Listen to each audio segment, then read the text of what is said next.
ढेर सारी आपको मैं बधाई और शुभकामनाएं देता हूँ।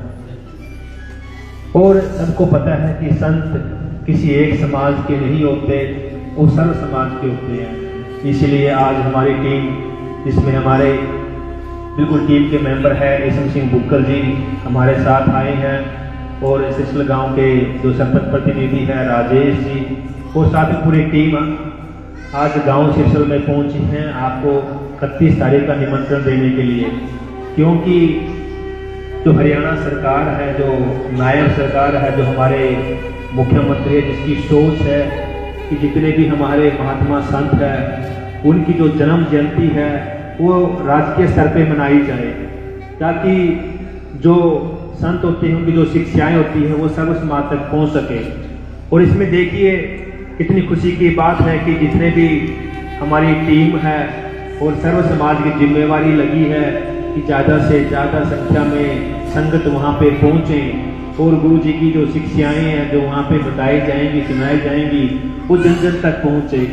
मैं तो आप लोगों से यही विनती करूँगा, क्योंकि 1 तारीख की हम सब अपने अपने गांव में मना रहे हैं, तो इसलिए 31 तारीख को हम सब ने मिल के, क्योंकि यहाँ पे 11 बजे बस यहाँ पहुँच जाएगी, ज़्यादा से ज़्यादा संख्या में संगत ने कुरुक्षेत्र के उमरी गांव में पहुंचना है, क्योंकि वहाँ पे पूरा राष्ट्रीय स्तर पे संत शिरोमणि रविदास जी की जयंती मनाई जा रही है।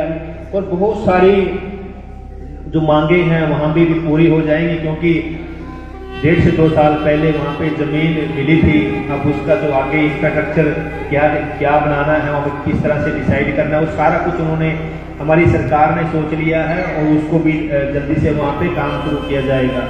तो हम सबका एक नैतिक जिम्मेदारी बनती है कि ज़्यादा से ज़्यादा गुरु जी की शिक्षाएं ज़्यादा से ज़्यादा समाज तक फैले, क्योंकि संत किसी एक समाज के नहीं होते, सबको पता है। और गुरु जी की जो शिक्षाएं हैं, तो संत रविदास जी की जो शिक्षाएं हैं, अगर हम अपने जीवन में अपनाएंगे तो हमारा जीवन सफल हो जाएगा। और सबको पता है जो संत रविदास जी की जो शिक्षाएं हैं कितनी महत्वपूर्ण है। केवल कहने से या बोलने से हमें कोई उन शिक्षाओं का फायदा नहीं होगा। शिक्षाओं का फायदा तब होगा जब उनको अपने जीवन में अपनाएंगे। अगर मेरे सामने खाना रखा है, जब तक मैं खाना नहीं खाऊंगा तो मेरी भूख तो नहीं मिटेगी ना, भूख कब मिटेगी जब मैं खाना खाऊंगा।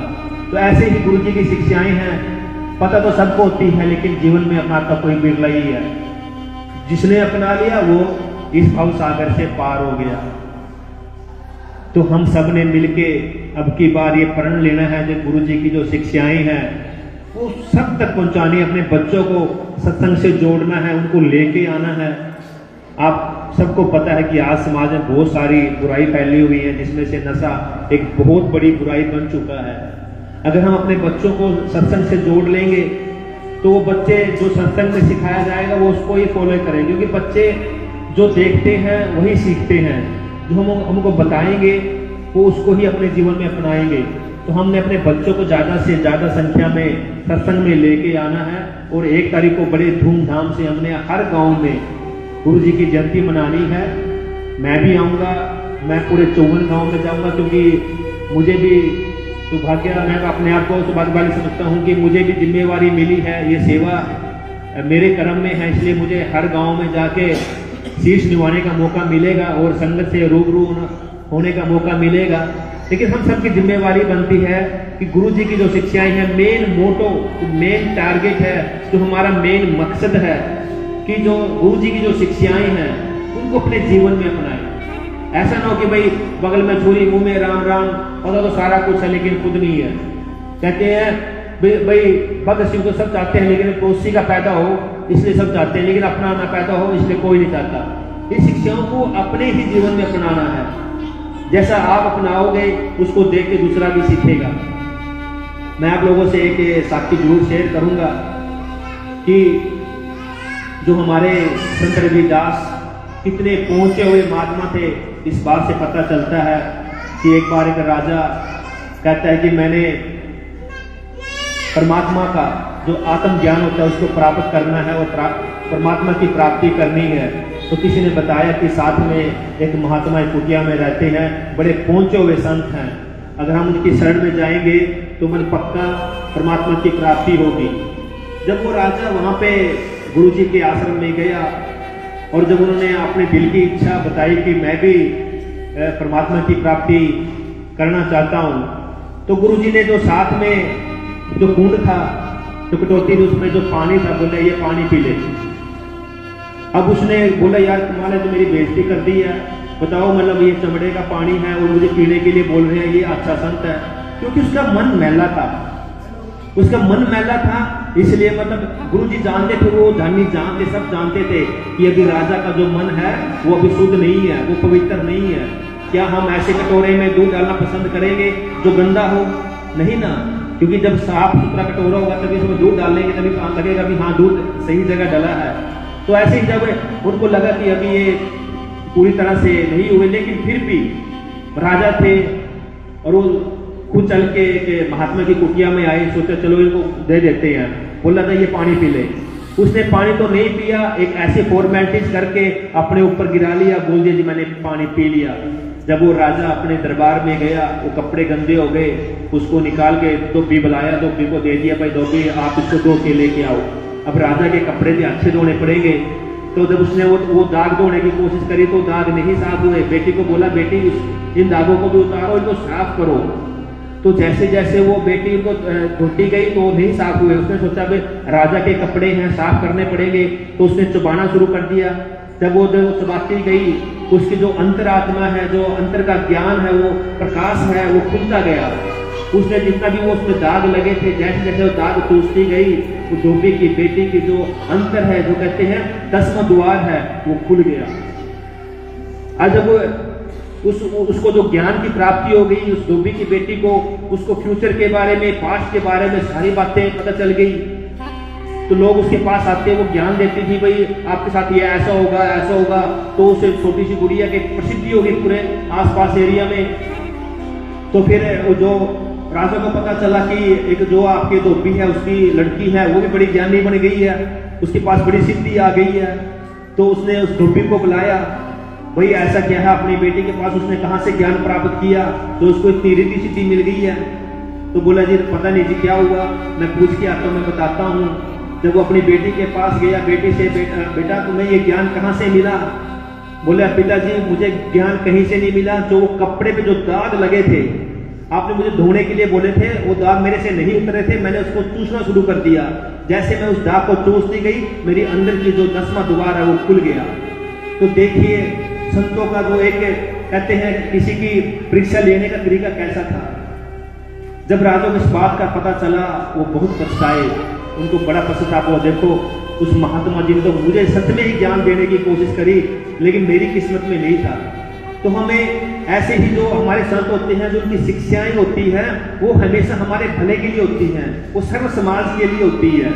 कभी कभी क्या कर लेते हैं, हम उसको अपना मान लेते हैं, ये तो हमारा ही संत है, ये दूसरे का नहीं है, ये हमारी भूल होती है। वो सर्व समाज के लिए होते हैं, उनके जो बातें होती हैं, जो उनकी शिक्षाएं होती है, वो सीखने वाली होती हैं, वो जीवन में उतारने वाली होती हैं।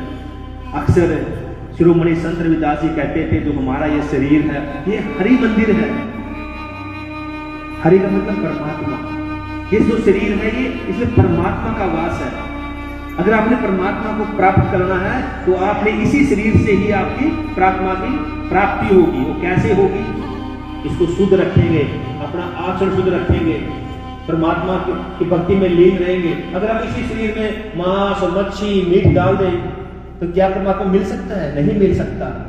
इसलिए संत रविदास जी कहते थे जो आपका हरि मंदिर है, आपने इसको शुद्ध रखना है। और हम क्या करते हैं? रात को नशा करते हैं। नशा तो बहुत सारी बुराइयों की जड़ है।